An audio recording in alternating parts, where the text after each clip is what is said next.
Hello, and welcome to another week of the Xbox Nord podcast. We're now at episode 11, and it's just the two of us. Josh, baby, how you doing, buddy? Are you excited for a nice little intimate episode, just me and you? Oh, just the two of us finally, Andrew. I know, I Yeah. know. Um, if um, if you're just wondering, Dan Robertson is going to join next week, and Jesse Dean, he's going to just come back sometime in the future. We just had some scheduling conflicts, but he'll be back. But I'm sure he's going to give us a shout out and watching the episodes. But yeah, we're having a little bit of a change, but it's still the Xbox North podcast. And I'm still happy doing this. I can't believe we're already at episode 11. I almost thought we weren't going to do it today, and then you know what? You were like, "We got to do this. We got to do this," and I'm like, "Yeah, you know what? I don't want to spend a week without it." It's this podcast is becoming such a nice little baby for us. So Show must go on, right? yeah, absolutely. Before we start, if you do love our podcast and you are watching us on YouTube, don't forget to hit the subscribe button, hit the like button. Feel free to leave a comment down. You can also find us on Spotify, on Google Podcasts for just audio folks. Just look up Xbox Nord Podcast. We're also on Reddit and on Instagram. Look at Xbox Nord Podcast. And for Twitter, we're at North Xbox. So with me is my partner in crime. And as I said, it's just the two of us. But Joshua James, how you doing, man? What's going on? What you been playing? How's life? Things are going good. Got to actually see Dan yesterday. He was in town for just a smidgy, Nice. but it was really good seeing him now that we have our shots. Yeah. But man, I haven't seen him in years, honestly. And Oh, wow. he got to meet my daughter for the first time yesterday, so that was really nice. Nice. Had the brother-in-law over for a bit this week. So yeah, no, it's been a nice week of visits. And also a great week of playing the Ascent, which that actually pulled me away from Death's Door. Actually, Death's Door, I'm stuck on the third boss right now. I really love the game, but there's definitely no difficulty slider. This last boss is just kicking my butt, and I started playing the Ascent. So yeah, I'm going to talk about the Ascent for a little bit right now, so get ready. Yeah. But the Ascent, well, it seems to be very mixed review game. Some people are giving it very high praise, which I'm going to be doing, but some people are giving it very low praise, low scores as well. But one thing I think me and you can both agree for this game, the fact that it was designed and made by 12 people, how realized this game is, right? Have you ever played anything so it feels like they just took a camera and plucked it into a living, breathing world and just put it in the sky at a slight angle, you know?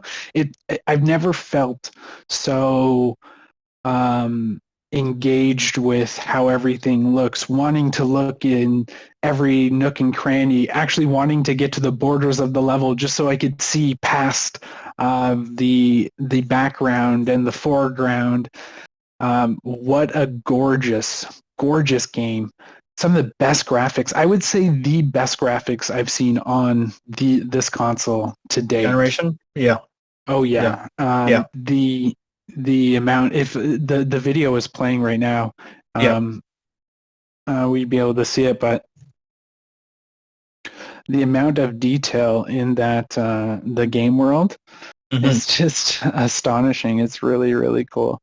I can't wait to kind of get back into it and start playing it for a little bit more. But yeah, no, I'm just like trying to like look at this video. Like I think we have like a freeze frame, but I will say I'm about halfway done, and there's moments where I'm completely distracted at this game, where I'm just looking at it and going like, what a game, what a thing, what a just a just a gorgeous game that's and you said 12 people. I think it was about 11 to 12. I'm just thinking about how Cyberpunk compared to this, where there's like a big team and just every little detail was great. And I will say everything that you were just about to say, especially regarding there's some people that are in the high, that 9 to 8 to 10 mark, and then there's some that are in the low 6 mark. I will say I'm kind of the few that will say I'm in between, where I don't want to give my official review till I completely finish it, but I will say I'm thoroughly enjoying the gameplay, the enemy variations, just the gameplay loop of just constantly killing people. It's really rewarding, and I've noticed at times I play more than maybe 2 hours, and the other thing is that I've noticed that I'm a bit of a side quest guy. So I'm like I think I'm only halfway into the missions right now, and I'm just like, oh, I gotta just play the main campaign, but I'm at a point where I'm just like, it's so good that I just want to play the grinding aspect of it. I really like it. I guess it's not like going to be everybody's cup of tea because you were saying, something with the difficulty sliders a bit before with Death's Door. This game just recently got a bug fix for an easy, normal, and hard thing, right? Like it finally had a difficulty change after almost like a weekend. So, which maybe it's like an indie game thing, right? They don't probably have a lot of time to spend on a lot of difficulty options. So it's a small team, right? But yeah, as you're saying, like just even just going across like bridges or anytime the camera just moves. This is literally one of my favorite games of the year, and I know it's not the most perfect game, but I don't care. There's always those games we all play where it's just like the imperfections make it still fun. You know what I mean? But I think it's the world, right? Like it looks so good and feels so good to play as well. Like it's a really good isometric twin stick shooter in general. It has solid mechanics. I wish you were able to customize your controls on console, especially. Yeah. There's just a couple things I would definitely change. I would definitely put the dash button on one of the top bumpers for sure. Yeah. Because I feel like I have to press A and then take my finger off the stick so I'm not like pointing in the direction I want. Yeah. But the game runs pretty well. The frame rate definitely can drop when there's an insane amount of stuff going on, mind you. Yes. Yeah. There was a scene and you'll see it actually for the people who are watching us. We have some Ascent gameplay going on right now, and the game definitely does shine in co-op, but there's a scene where you're in this club and the club turns on you and there's so many NPCs on screen, and if you're playing with 3 people and you guys like bust your abilities out all at once, it crashed on my buddy's Xbox. Actually, it said no memory. Yeah, and me and Dan continue, so you'll see it happen here. Yeah. Once that club scene starts, it just ends up being me and Dan in the club. But it is one of the most well realized worlds I've ever seen in a game. It is inspired by so many different genres: Blade Runner, Cyberpunk. And I can see why people were giving the developers that said it, Project Red, a hard time because it feels like they knew the scope that they could work in, and they got that look, that density, the feel of Cyberpunk so right in this game that even though it's an isometric game, doesn't matter. It is so gorgeous. I even saw a person got a glitch in the game where it actually went into first person. Yes. And it looked great. Besides the skybox not really existing. So that gives me hope that, and I hear this game, it actually did really well for them. It was on the top. It was topping the charts in Steam sales. It made them $5 million already for a 12-person team. That's amazing. $5 million bank. Yeah. Easy. Yeah. Good job. So, I hope the next game, give them even bigger budget, give it a third-person shooter feel, put more of an end game to it. But I would love to see this game give them add like more DLC. Like I would straight up buy DLC for this game in a second if they added like a end game as a DLC to this game. That would be just incredible. because I hear once you do beat the game, it kind of is over. You could say more so the end game would be upgrading your guns. Mm-hmm. But the game does definitely, it has a lot of tutorials, but I feel like the game doesn't really tell you a lot of things in gameplay. You tend to learn as you go. But you're saying you like to do a lot of side quests. I would say the game does throw a ton of side quests at you at the beginning. My best advice is don't do side quests for a while. Don't do side quests until you're about like either level 11 or 12, because you will get your ass handed to you, or you'll come across areas that are just completely locked, or you don't have a high enough like hacking skill to get through, which the hacking is kind of weird. You get these components like well, there's a list. I saw it online. There's a list of like 10 different tiers that you go through, and each tier has a different name for it. And you get this item in the world, and they're all hidden around the world, and it will advance your tier every time you get one. To the point, like, even if you're playing with people online, you could advance that tier and get to a point where you'll find them in the game world, but you're maxed out and you can't even pick them up anymore. So I'm maxed out for my hacking in the game. And I'm pretty close to the end as well. I'm not going to spoil what the top level looks like, but the top level is sadly not as well thought out as the 3 other levels below it, in definitely visual and scope as well. Especially in scope. The other levels have such a good variety in like lower levels, upper levels, and you can see, like, even though things could be in the foreground or the background in the game, you can most likely get down to that floor that you see, and there's just so much verticality to the environments, even though, like I said, it's an isometric game. I really wish Cyberpunk almost looked at, well, I guess this game came out after, but but I hope they kind of look at this game and see that you don't need this crazy sprawling open world cyberpunk world with cars that you can drive and motorcycles. Just like walking down like a street with how almost every like layer to the game feels like it's on its own platform.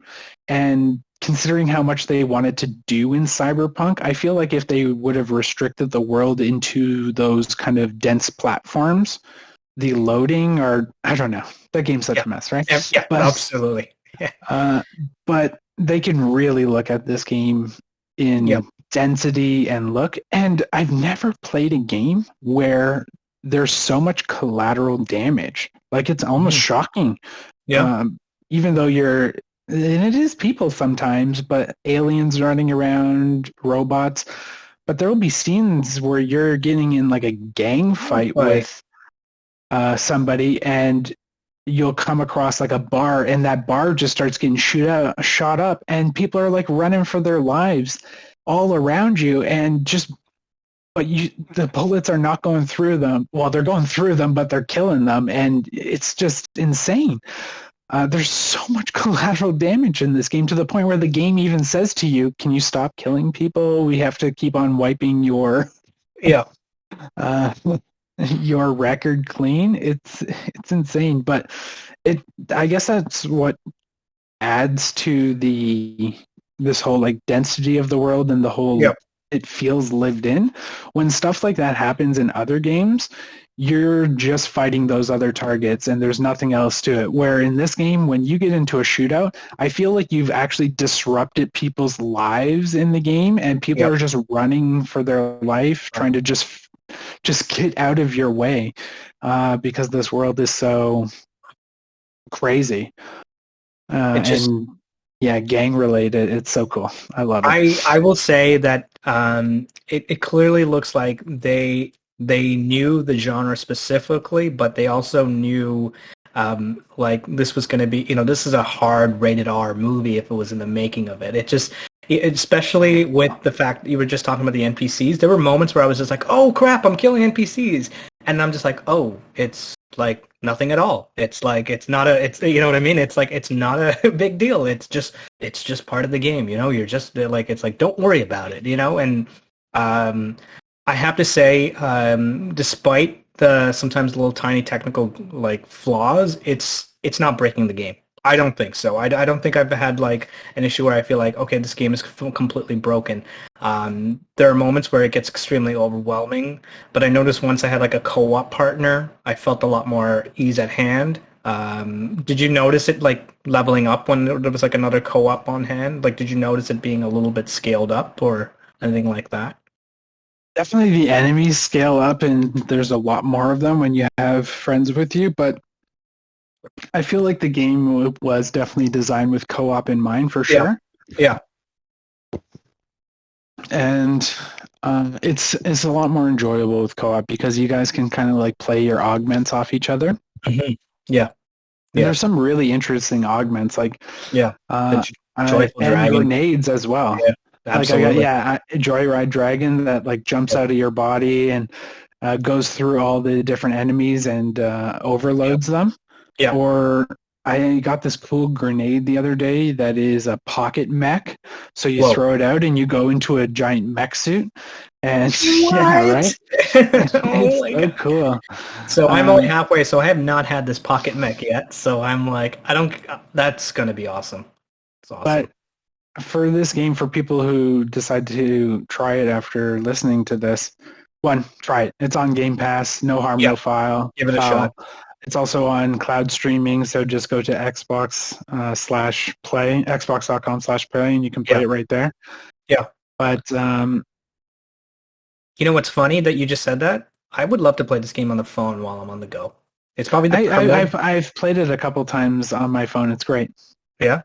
Works really good. Because this feels like a perfect game on the go, just because it's in a top-down view and perhaps I don't know if the touch screens are on this game yet, but that would be a perfect game for like touch screens and all that stuff. Just because, those isometric games are a little bit more welcoming on it.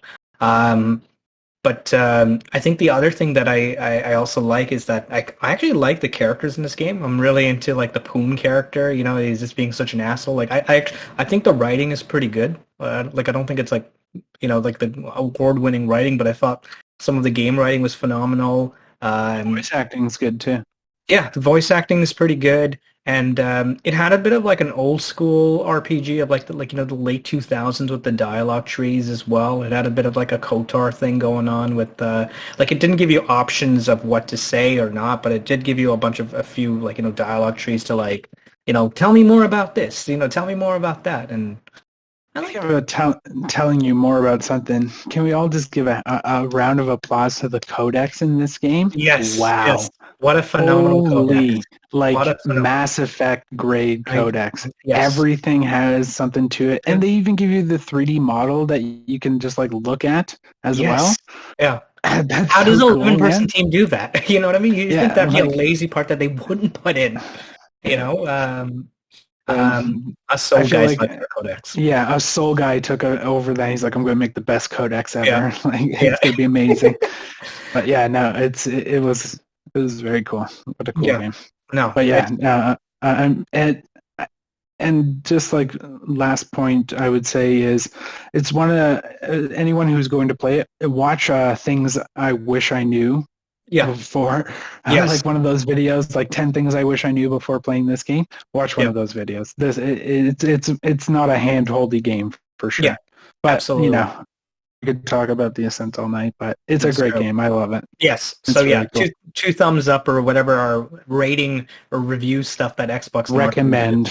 Yes, recommend. Absolutely. Okay. Well, speaking of watching things, did you see Halo Infinite? All the multiplayer stuff going on right there. Even though we didn't play it, I mean, that multiplayer footage looks good. I thought it was phenomenal. I was just pretty excited. And I'm looking forward to getting teabagged by bots. Yeah, right. I hear they can do that, which is very interesting. Yeah. And there was a lot of questions that were answered for me. and reasonings in my head why they took things away, like the dash. Mm-hmm. So from what I could see in the game is, mantling is back, which I was talking about. Yep. I'm very happy about that. Which I didn't think they would take away, but they just kind of didn't show it at E3. So part of, like in my gut, I was like, oh, mantling's there, right? Yeah. And also Iron Sight is in the game. So like from Halo 5 where you can kind of zoom in a little bit more. Mm-hmm. So that's still in, but dash is gone, which I kind of had mixed feelings about until I was totally against until I saw how momentum works in the game. So it seems like with the grapple, well, with the grapple, but also slopes as well have you can like gain momentum by dashing or like doing the what they call it, the little ground slide, and with the grapple hook. So like I've seen people just like get like a running start and just like whip around like a room, like into a door, through the room, out into the other door on the other side. So they do this like huge, like almost circle shape through the map. So I could see that if they had a dash mechanic like they had in Halo 5, that could totally like make that whole gaining momentum just like throw a wrench in it. I could see where you're like just have this nice like flow going, you're dashing, you're sliding, you got this nice kind of extra buildup of speed from doing it, and then you add the dash to it. I could see it just like flying you right out the map just by accident, right? Nice. But it looks fun. It looks like Halo, which I'm excited for. I was thinking about like, signing up for it and all that stuff, but I was just like, you know what?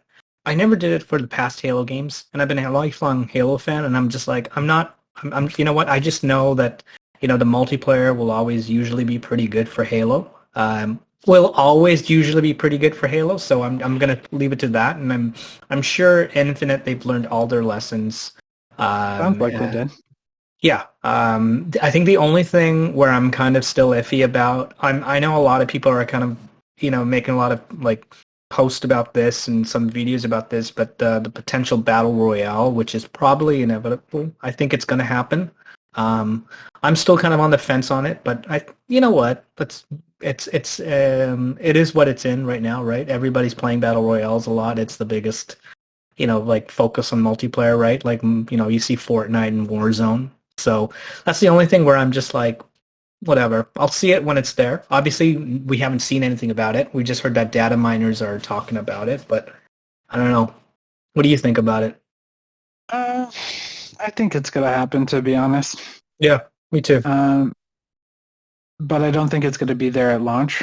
I think it will come definitely down the road. Yeah. And the benefit of it being free to play is where, let's say, where the benefit of this being free to play opposed to a game like Battlefield 5 introducing their Battle Royale like a couple months into the release of that game. One game costs money, the other one's free, right? So when you introduce like a mode, like a Battle Royale mode, or like how Apex Legends just introduced the like more like arena mode, 3v3 mode, it's a lot easier to experience something like that where it's added to the free game you're playing. The only thing to worry about really is how much this would split up the player base if this is something they do add in the future.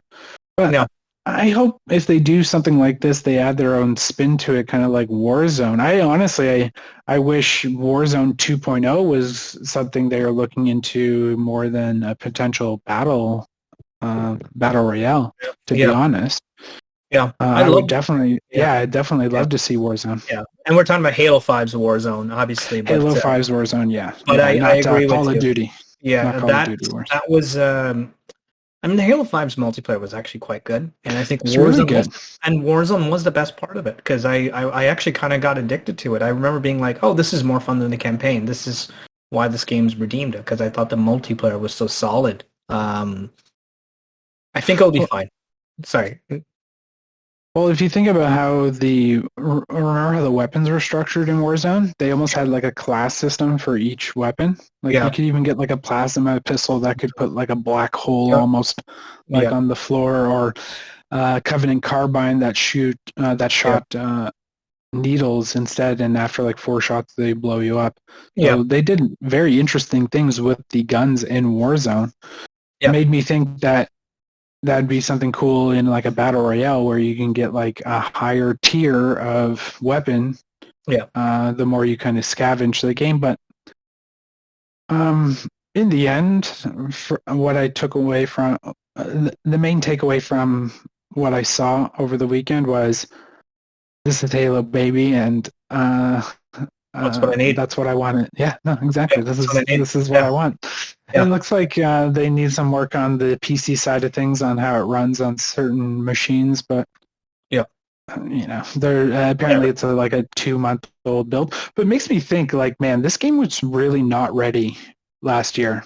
No, like it was really not ready, right? Yeah, it would have been a big disappointment. I would say, I think this is one of those reasons where it's like, I'm glad this delay is happening, and I'm glad we still don't have an official target release. Like we have like a month or like fall release, but I'm hoping they take their time. I'm hoping they do all that stuff. But you're right. Obviously, we saw that campaign demonstration that looked kind of whatever. Like gameplay looked good, graphics was whatever. But other than that, I think 343 is listening and Microsoft is listening, right? Probably their biggest budgeted game, and everything that I've seen from multiplayer, I think it's phenomenal. And exactly as you were saying, I don't want to see any more. I just want the game to come out now. I'll watch another technical demo because we're an Xbox podcast, but I don't need to see any more than everything else. Moving on, we need to talk about the Annapurna Interactive Showcase. We got some really cool announcements, some really good game teases, and the Outer Wilds has an expansion on the way. Have you played Outer Wilds, by the way? I haven't actually. I hear it's really good though. Same here. I like how we're like about to talk about something and we're like, wait, have we played this game? Like, no, neither of us. But I know it's got a big following. I know it's got a good little following. I think the one that I kind of wish that the one that I liked a lot, but it's not getting an Xbox release at the moment. I think it's a timed or like a timed release is Stray, which is this this cat game. For PS5, looks really cool. That looks pretty cool. And then there was an FPS game.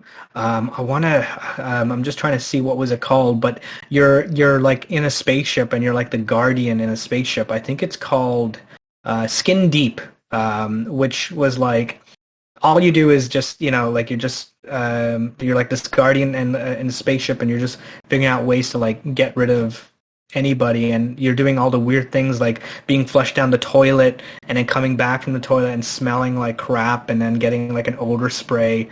I just thought it really looked like a funny, quirky game, so that was good.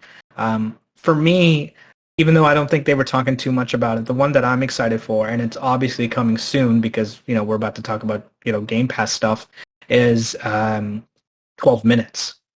I think that's the one I'm just like, I don't think they showed it, but I mean, it's coming in a couple of weeks. But that's the one from Annapurna Interactive. I'm just like, this is the game I'm looking for. Yeah, I don't think they showed it at the event, but Annapurna they are like one of the publishers, like in my opinion, like Focus Interactive or like Curve Digital, which the Ascent developer. Oh, we'll see, right? Yeah. But or Devolver. Devolver, I feel right? Like, yeah, Devolver, Annapurna, Focus. There's one more company, a publisher. I'd always play their indie games, but either way, there's some really cool. There's some really cool games coming out on there. There's this one game, I'm trying to find the name for it, where the kid is playing the guitar. Oh, Artful Escape. The Artful Escape, yeah. Phenomenal. I just totally forgot about that. Yeah. They showed that game. I feel like they've been showing that game for so long. I've been seeing it in so many different like Xbox like little like 2017 indie. is when they first announced it. Yeah, so I just feel like I've been waiting for this game, but I feel like the game went really quiet actually. Mm-hmm. Honestly, I thought it actually came out, and when I saw the reveal trailer for it through the presentation there, Yeah. they took their art style to 11. Considering Yeah. the theme of the game, Yeah. it looks incredible. And this will be another day one game on Game Pass. I think it comes out in September, September which 9th, is soon. Yeah. And it's so beautiful, like gorgeous. Yeah, so bright and vibrant. Yeah, it's so bright and vibrant. It almost feels like it's a game about like David Bowie or it's just like he wants to be the biggest showman in the world, and he's wearing like this almost like space suit. It's so cool. I love the theme, the look. I hope it plays great. So I'm excited for it. I'm really excited for it. And what's funny is, especially with Annapurna Interactive, that's like two games where they have like pretty established like actors voicing as voice talent. Like there's like Lena Headley, Jason Schwartzman, and Carl Weathers and Mark Strong, and then what was in 12 Minutes? You got Willem Dafoe, James McAvoy, and then Daisy Ridley. Daisy Ridley. Daisy Ridley. Yeah. So they got the hookup for voice. Voice talent. That's for sure. Yeah, I admire this publisher because it's obviously indie games. Maybe the budget of a AA. It's probably not high level production, but everything looks so unique. The Artful Escape, which I can't believe I forgot about because I was like, oh yeah, that's the game that I was looking forward to most because they didn't show 12 minutes at all. But you know what? I'm looking forward to this publisher. I think in the next few years you're going to see maybe like even AAA level games from these guys, just because they're just getting all this like critical acclaim. There's going to be something coming up that's higher. Stray honestly looks like a AAA game. Yeah, that's true. That's true. The visuals for that game look great. Yeah. Too bad it's not coming for Xbox yet, though. That's all. Hey, you know what? It's coming out for limited PS4, release. It's coming out for PlayStation. Hey, and it's coming out for PC. Yeah, PC. You guys are eating well, man. Yeah, you got now Nix is converting PlayStation games over to. Yeah. Hopefully, Sony will realize that day one release on PlayStation and PC is actually worth it. Yeah. Because hey, so you can say I'm a great example. I'm not a PC player. I'm a console player. Yeah. I like Xbox games like Forza, Halo. I'm looking forward to the new Fable. I just like where they're going. I like the studios under their belt. Yeah. But I'm not going to buy PC. I like console gaming. And the same thing with people on PlayStation. They're console gamers, and they'll continue being console gamers as well. But the people who want to play on PC, they're going to play on PC. There's a reason they spent like $1,500 on their PC. Yeah. So they're probably just enjoying everything now, especially with what you just said with Nix, because for a while my PlayStation friends are like, well, we have the system, we have the exclusives. I'm like, I don't know anymore, because I feel like Sony realizes there's a bunch of millions of units you could sell on the PC at the same time, probably more when it's released at the same time instead of a few years. Yeah. Heck, Sony could even open up their own like Steam storefront that only sold their games exclusively. Yeah. And make the 100% profit out of it. Like they could do that easily. They could do their own EA Play. Yeah, no, easily.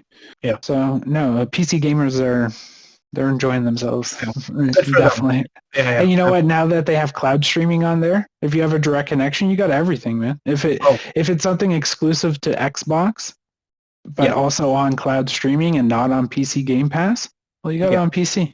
Just go to that website, right? So that's true. You guys got it all either way.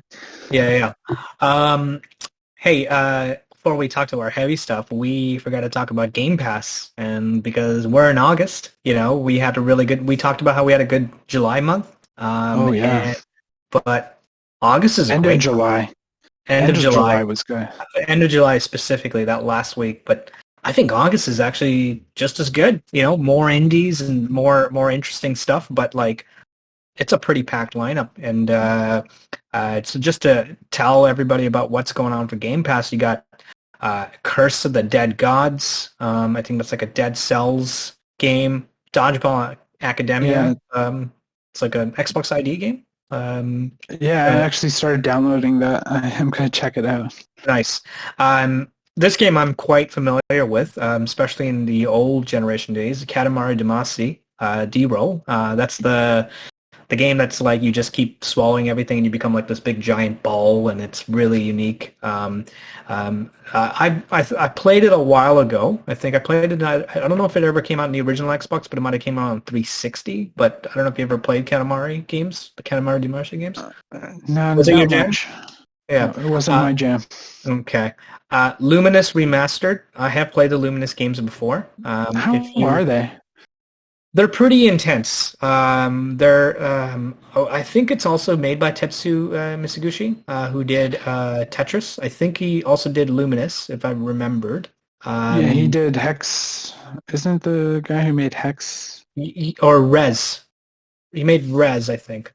We're definitely going to have to... Yeah, we'll have to... Yeah, I'll have to do some research. Yeah, I know it's some bigger name that made that game for sure. Yeah. So EA Play games as well. So that includes Skate and Skate 3. The Skate games are actually quite good. If you haven't played it, I recommend it. It's a really good follow-up from like Tony Hawk games. You played in Skate games, right, Josh? No, but I was really into Tony Hawk games. I really loved Tony Hawk games growing up. Honestly, I played Skate when they came out, and I did not like the joystick flipping kind of movement that they did. Yeah. But I was so into, because I was stuck in my ways. Like, I wouldn't mind actually going and trying it now. Yeah. But I was so stuck in my ways of Tony Hawk and trying to get that high score and just like chaining moves, and where Skate was more of a simulator where you did like a kickflip into a grind and landed it, and you're like, yeah, I did it. Yeah. Like in real life, right? That's true. Yeah, because whatever. I think it's not like Tony Hawk where you're like, oh, I'm gonna go up onto the fence and I'm gonna grind here and then I'm gonna go down into like Tony Hawk is just a never-ending score chasing game. It was the best arcade game ever. Unrealistic. Yeah. And I loved it. I don't care. I don't care if it was not real. I remember being like 9 or 8 and just being like, this is skateboarding, right? I'm like, probably not. This is pod racing. This is pod race. Exactly. We also got a game preview game called Starmancer. Starmancer is a construction management game. If you're into that, that'd be pretty cool. I'd be down for that. And then there's Art of Rally. That's also another ID at Xbox game. And then I want to play that. Yeah. Then the one that I think everybody's going to play is Hades. Hades is, Game of the Year last year for so many games. Just got like a BAFTA award. I think it actually won Best Game on BAFTA, and BAFTA is considered probably one of the more prestigious gaming awards, and it beat everything else. I think it beat Ghost of Tsushima, all those games. So I'm kind of excited for Hades. I'm a big fan of like Greek mythology, and I've always loved like those stories, and I think this is like a really interesting spin. So this would be cool. And then you got Microsoft Solitaire Collection, Premium Edition. We're not that old, so we don't play that much. I'm going hard into Solitaire, bro. What are you talking about? Yeah, absolutely. Now I got my in-between game of games. Yeah. My mom played Solitaire a lot. She played it way too much. You gotta hide that Xbox then. Yeah.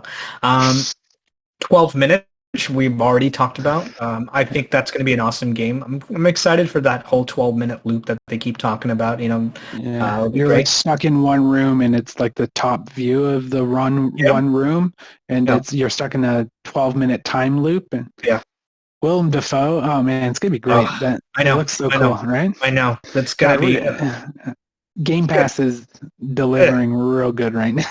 Yeah, it's gonna be on a roll because September. I'm sure there's gonna be. You got The Artful Escape, and then October you got Back 4 Blood. November, Halo and Forza. I'm sure there's going to be something crazy in December. Oh, there will be stuff in between all those things, and stuff that is not announced yet as well. Yeah.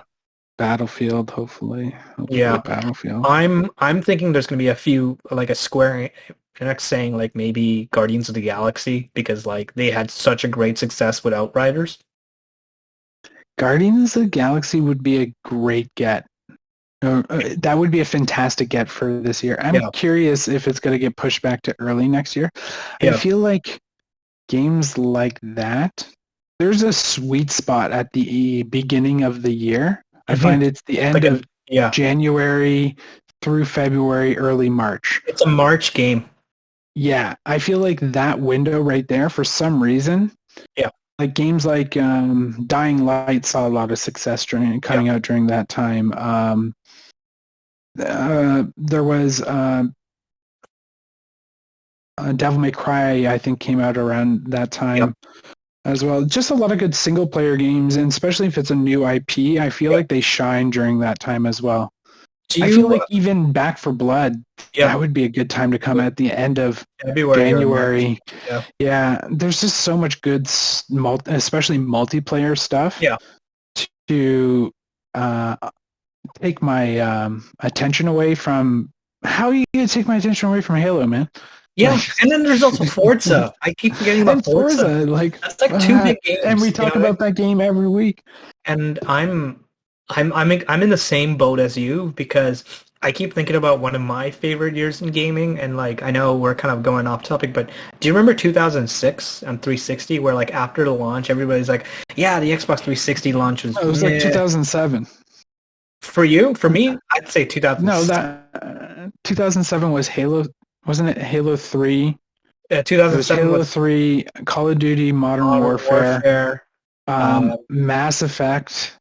That was a March game. BioShock that year. Yeah.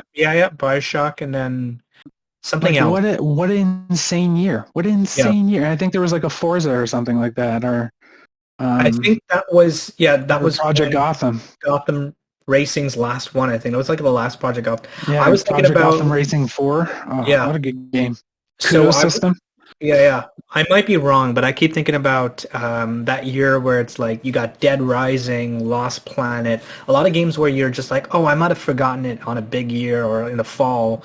But I remember those games did not come out during like the fall year, and like how enjoyed like I was playing those games. Like I think there was also Internal Sonata. It was a really good year, and I keep thinking about maybe like, you know, that fall year. It's not just like sales wise, but you think about like being a saturated market on the fall when there's too many games, and you release something at a certain weird month that like, oh, there's not a lot of competition. And I remember being like, you know, like I remember the first Dead Rising. I was just like, it took me by surprise. I think that game came out in August, I want to say. And then, Lost Planet as well. Lost Planet came out a different month as well, and there was a few things going on. I really played a lot of Lost Planet multiplayer. I like that. There was like a multiplayer, like a little beta as well. I think it was even attached to official Xbox magazine, possibly. Yeah. You know, it's funny. I'm actually playing that on my... So I was really scared for a long time using my disk drive for the Series X, because, you know, you were hearing about all the like the disk drive failures. But I'm like, okay, let's just give it a shot, whatever, right? So I put on Lost Planet, and I'm just like, and then there's like a 7.4 gig update, and the game looks really cool with like the Series X is like, it's not giving it an FPS boost. I don't think it has an FPS boost, but I think they sharpen it up though. They sharpen it up, and like there was like there was a big update. Looks like a really cool indie game in the making. You know, it just looks like a fun little game. Well, it's not an update; it's the full game. The disc only unlocks the license and then you download the full game off. Okay. Oh, that makes sense. So that's how it works. So it doesn't run it off technically off the disc; it runs it off the hard drive. Just unlocks it, I might do some more back and pat games just for fun, just to see it. Like, I think I haven't played Grand Theft Auto 4 in a while. I really like that game story and all that stuff. I I should play Psychonauts 1 because our we get final Psychonauts 2 in this month August too. 25th. That's our last. Oh, man. Yeah, that's what I was gonna say for the Game Pass thing. Psychonauts 2 looks so imaginative. I mean, obviously Tim Schafer, everybody kind of like knows about how he's like, this well-renowned game developer. I remember Psychonauts 1. I remember taking a pass on it, not playing it like when it released. And I kind of feel like I should have played it because game's undersold terribly, and but I'm excited about Psychonauts 2. It looks like it's what they wanted. It's that team always had issues with budget because they were making a bunch of indie games for like a few years, and they looked like they were going south. It looked like they were going to fall apart, and I was just like, this is such a talented developer. Good for Microsoft for buying it and now releasing Psychonauts 2. I'm excited for it. It looks cool. It almost feels like it's coming home too, in the sense that Microsoft was the original publisher before Majesco. Majesco eventually published it, but they got the ball rolling for the original game, and the fact that they are the publisher now for the sequel is it's funny how things kind of work out, right? I know. It's kind of weird, but if you think about like a young Xbox fan and they don't know about like the history of like Microsoft like not publishing their own games that they like develop, like Phantom Dust, and then it's like Majesco, but it is a full 360. It is almost kind of like a return to maybe like Microsoft realizing that with Game Pass they can make these games, right? Because hey, I remember hearing about how Psychonauts launched and that game did not make like barely any money. It made money down the road when it got re-released, and it got like I think it went to like other platforms and went to Steam. But perhaps this was a game where originally maybe you wouldn't buy it with a full price, but because it's on Game Pass, you're probably down to check this out. And I think now I'm kind of excited that it has an opportunity for more player base to play it too, because the game was it was more of like a cult hit, and it was a critical darling, but it didn't sell really well. And I think Psychonauts 2 is going to benefit with Game Pass, but I'm excited. Yeah. No, and I'm curious what the numbers are for Psychonauts 1 on Game Pass, like how many people are enjoying it now. Yeah. Well, it was a free game, right? Wasn't it? Oh, no, you're right. It was just a Game Pass launch and all that stuff. I'm sure it was out not too long ago. Yeah, I'm sure it's a good idea to figure out the numbers. I keep forgetting about like Game Pass numbers and Game Pass, like how many people are watching it and playing it and all that stuff. But they've got to probably release some sort of thing. I also need to beat Psychonauts 1, by the way. I have not beaten that game. I tried it out, and then obviously I got to a point where I was like, oh, let me play other games. But I should give that. You need to beat a lot of games, Andrew. I know. It's Even hard, Microsoft. Man. I mean, the problem is right now I got Microsoft Flight Simulator where I'm still doing the training, and I'm just like, oh right, but let me play some other games, and then I'm just like, I really should learn how to land. You know what I mean? But I'm just like, yeah. How about after this, I'll run you through a bunch of stuff in the Ascent. Show you that pocket mech. Okay, I'm stuck in one area, and I need actually somebody's help. I'm stuck in one area. Before this podcast was recording, I'm still stuck in this area where I was really frustrated. The game's amazing, and I had to change the mode to easy, and I'm still kind of stuck. And you know what? I'm not embarrassed by switching to easy. I'm old now. I want to beat the games. I don't care. The pride is gone, folks. The pride. I got Hades coming. I got Psychonauts too. There's 12 minutes in between. Oh yeah, like there's so much coming. So I get it. Yeah. All right. Well, let's move on. And you know what? Last week we wanted to talk about something serious, and I had a feeling this was going to be, a prolonging issue that was going to be discussed. And I feel like this thing isn't going to go away till it's completely solved. But it's obviously Activision Blizzard's lawsuit. Blizzard's president, J. Allen Brack, has stepped down from his position at Blizzard following, obviously, the lawsuit from the state of California. Jen O'Neill and Mike Barra will take over as co-leads. And that's not all. The employees of Activision Blizzard has formed a coalition and have rejected CEO Bobby Kotick I don't know how to say his last name. Kotick or Kotick, I think. pick for all law firm to conduct an independent review of the company. By the way, if any of you needed a face, if you guys ever watched this movie called Moneyball, he plays he plays the owner of the Oakland Athletics, who's really cheap. And from everything that we got, it seems like he was just playing himself in Moneyball. You know, I've It's like they knew he was a piece of shit, and they're like, "Oh, yeah, we'll put him in this yeah, one." we need a good piece of shit rich guy. You know what I mean? Jeff Bezos was busy, so they got this guy instead. Hey, we won't get. I don't know. We won't get like too deep into it, but it's nice to see that. Well, he stepped down. He should have just been removed, in my opinion. Yeah, because like if he didn't step down, I'm curious if they maybe gave him. It's like you can step down, or we can remove you. Yeah. So they probably didn't give him much of a choice. But the guy's rich, right? Like J. Allen Brackett, he must be so stinking rich. He'll be fine. He'll be fine. He'll be fine. Right? Absolutely. And you know what? Their earnings came out, and their stock is right back up. So no harm, no foul for the poor men and women in their work environment getting harassed. It didn't really affect their bottom line at all. So yeah. Right? Oh yeah. But you know what? It's nice to see that the employees are standing up for what they believe in, and keep on speaking up, people. Yeah, absolutely. You see something and it's wrong, it most likely is wrong, and say something. Stand up for your. So. I mean, you've got two men here talking about these issues, but I'm sure, it's better to hear from these people who's faced it, and I'm so happy about this little coalition that they're forming. We'll just leave it to that. I'm sure it's going to be a prolonging issue of more news to come for Activision Blizzard. But hey, I guess maybe some of this is a start of something good. Maybe, hopefully, we don't know. I do wish the people who are now taking the co-leads to be part of the solution as well. But yeah, that's Blizzard for you. It's no longer the same company that I think of anymore. That's what I'll leave. Definitely not the same people, that's for sure. Absolutely.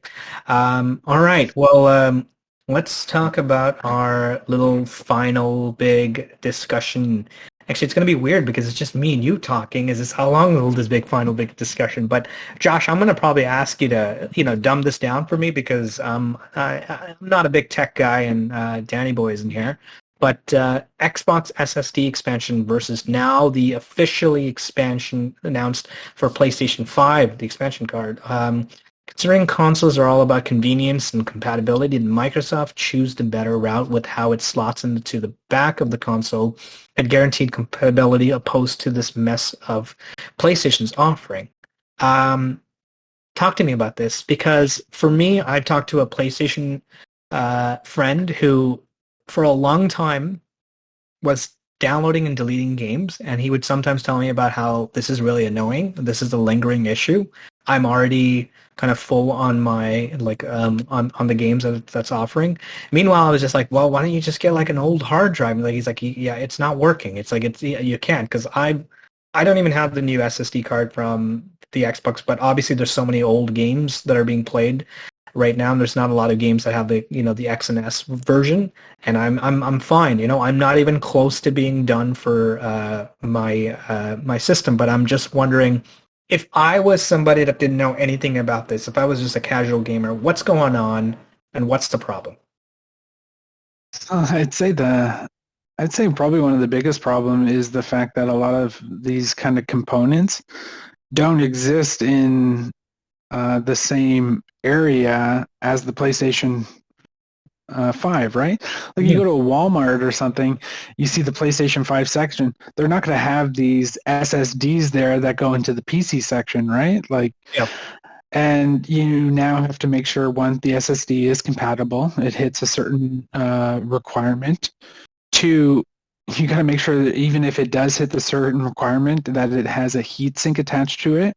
And if it doesn't have a heatsink attached to it, you have to buy a heatsink, and not just like have to buy a heatsink that attaches to the top of it. You got to make sure it also fits into the casing of the PlayStation. So obviously it's not going to be like for me and you, like we'll just like do a Google search and find the right one that's compatible, or go off Mark Cerny's recommendation of he recommended this black particular SSD. But it's for the company that literally invented the memory card for consoles. This is not like innovative, right? Yeah, like the fact that they even say that if this SSD like bricks your console, we're not liable for it. You decide to put whatever you want in it, and that's insane, right? The fact that at least with Xbox, I know I'm going to buy this Seagate, which I look forward to when other companies can start developing it. But because it is proprietary, which it'd be even cool if PCs got that slot into the back to make it like that convenient. But because it's proprietary, it will be in the Xbox section, right? Yeah. When you go and buy a console, you'll see the range of expansion cards that you can get for your console. Yeah. Where I feel like it's very techy for the route PlayStation went, but it's not convenient, right? Yeah. The fact that I could just pop that SSD out of the back of the console and go over to a buddy's house, which, you know, I haven't done that in a long time, but people who do that, or even just going from downstairs console out to the upstairs console, pop the SD card spot. If I eventually do get the Series S upstairs, which I plan to, I think I would actually buy that SSD cartridge and pop it out and go from down and upstairs whenever. People, you know, have data caps and stuff like that. They don't have the luxury of being able to download the game and delete it and download it again and then delete it again. Like, these games are not small. They're like 100 gigabytes. And the fact that I can just pop this thing out and it doesn't need a freaking heatsink attached to it just shows that they were more forward thinking, to the point where this, because it's a SSD card slot in the end, those cards could easily be compatible with the next system, right? Yeah. Like, it probably could be compatible for the next few systems considering it's SSD, right? So I think they definitely took the better route for sure. Yeah. I mean, everything that you just explained to me, I was like, well, that's a little too complicated, and that's not consumer friendly.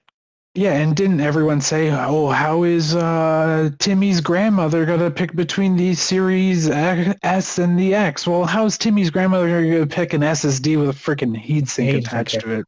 Yeah. So good luck with that. And like I said, it's not going to be in their section. And if it is, it's going to have a big sticker saying compatible with PS5 on the top of it. So but hey, it could but you can also look at it as it can help the SSD market, right? Companies can really thrive selling that because it's not let's say how we have the exclusive deal with Seagate right now, where a bunch of companies can make very specific ones for PS5.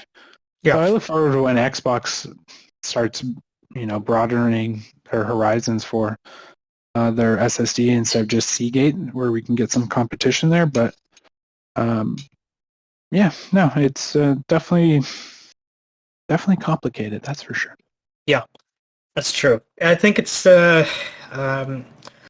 I'll say is that you have to think about the long-term run for what PlayStation 5 is doing, and how much money you're going to be putting yourself into the bank.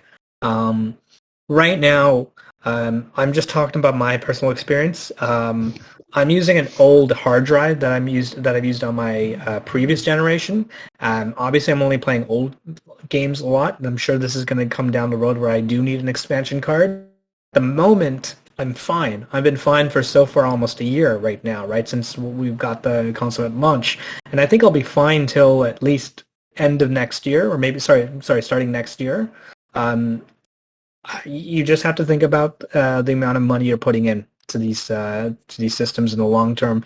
Exactly from that grandma scenario that you just made, I go to myself and to say, yeah, I think the PlayStation fans are probably a little bit pissed off. You're not seeing a lot of videos about it because they know this is a loss for them. They know this is a bit of a kick in the rear for them. The fact that they have announced this at August is a little bit annoying. That's what I'll say. It's This still is in beta, August. man. It's August right now, and I'm having friends who are playing this, and they're already having so many issues. I've got one person who's a viewer here in our podcast, and he tells me how annoyed of like installing and uninstalling games, and he's just saying, "What happens when I have a lot of games?" He was just telling me this is going to be probably annoying, and he's just like he's also being the optimist. He's like, "I'm sure Sony will figure it out." And all that Have stuff. they So ever figured it out though? Like honestly though, like have they ever figured it out? All I yeah, hear is like the PlayStation or yeah, even their yeah, UI stays. It's like when the console comes out, they yeah, will tweak little things here and there, but the UI stays pretty much static. Where yeah, with Xbox, I feel like our UI has just evolved so much over time that even though we share the same UI as the yeah, Xbox One yeah, yep, did, I feel like the one was almost the beta test to where we got to right now, right? yeah. Um, so Um, well, like we've had even so many improvements in just this year alone. yeah, Uh, but maybe they're a lot of people think that the PlayStation 5 OS is just the PS4's OS hmm with a layer on top of it. But maybe their OS this time around is a lot more fluid and can evolve a lot quicker over time. But literally almost a year into the console, and they're just in beta for their SSD right now. So uh, that's pretty interesting. yeah. But Well, we'll see. yeah, I yeah, love their games, but yeah. yeah, Yeah. They've. I mean, the funny thing is, what is it? Their games are still selling well. Ghost of Tsushima is oh still yeah, getting like a re-release, and it's fantastic. still selling like hotcakes. And I I I can't wait for that game on PC. Like, yeah, it should be same here. amazing. I think it'd be an amazing game on PC. I think it would do really well, and I'm sure they're listening in some forms. But I'm sure you it know, will do well, Andrew. We all know it's coming to PC. we all know it's going to do well. We all know it's going to do well. I know. I remembered what was it, Death Stranding when that released on PC. It was a bit of a hit, so like I'm sure it'll be fine. You know. Love how people are like Xbox games don't sell Yeah. because of Game Pass, and then you look at this top It's the 10 Ascent. Yeah. top 10 selling games on Steam, and you Yeah. notice it's dominated by PlayStation and Xbox games. So, Yeah. That's true. That's true. so All right. Well, that's it for today. This was a bit of a shorter one, but we are, sweet. yeah, Not we much are. news going on right now. I know, and I'm kind of annoyed by it because I'm just like, more Activision news. I'm just like, whatever, and I'm just a part of me is just like, it's August, I guess. August is always kind of considered to be like, the calm before the storm because September, October, November is the big 3 months, maybe December. But if you're a gamer, you know what I mean. You all know that's when all the games come out. Or we would have talked more even about the Ascent more because me and Dan have been playing it a lot together as well. Pretty much Nice. all the gameplay that was on Yeah, today's episode on YouTube yeah, was me and Dan playing. So Dan definitely has some thoughts on the game as well. yeah. I'm sure we'll hear a bit of them next week, but that conversation probably would have been a lot longer than what it was. Yeah, The yeah. game is so good. Yeah, The yeah. game I is wish really I'm good. not halfway done the game, and I wish I did not get like kind of went to the side quest thing because you are right. There was a few side quests where I'm like, okay, I'll come back to this. I'm gonna come back to this. I'm just like I'm gonna come back to it because it was a bit hard. Hey, you know what? I knew it was gonna be kind of like an indie game, so I knew it was gonna be perfect. but I knew what the game I was going in for. I was thinking about there was a great old classic game called X-Men Legends. I don't know if you remember playing it. It was one of my favorites.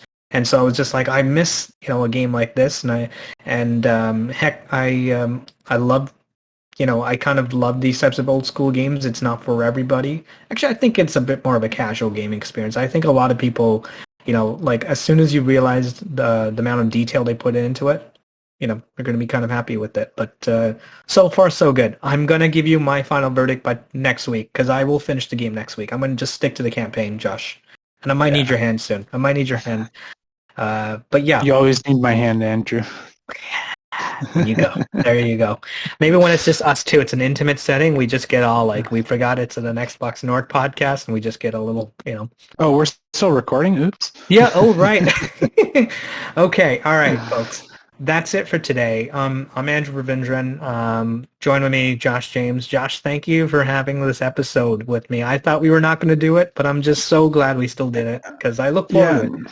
No, I still wanted to get my time in with at least with you, Andrew. So I'm happy we were able to get it done and talk shop, right? So. Awesome. Yeah.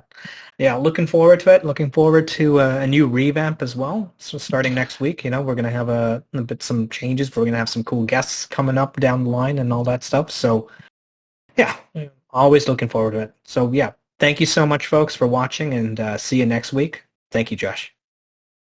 Have a good day, guys.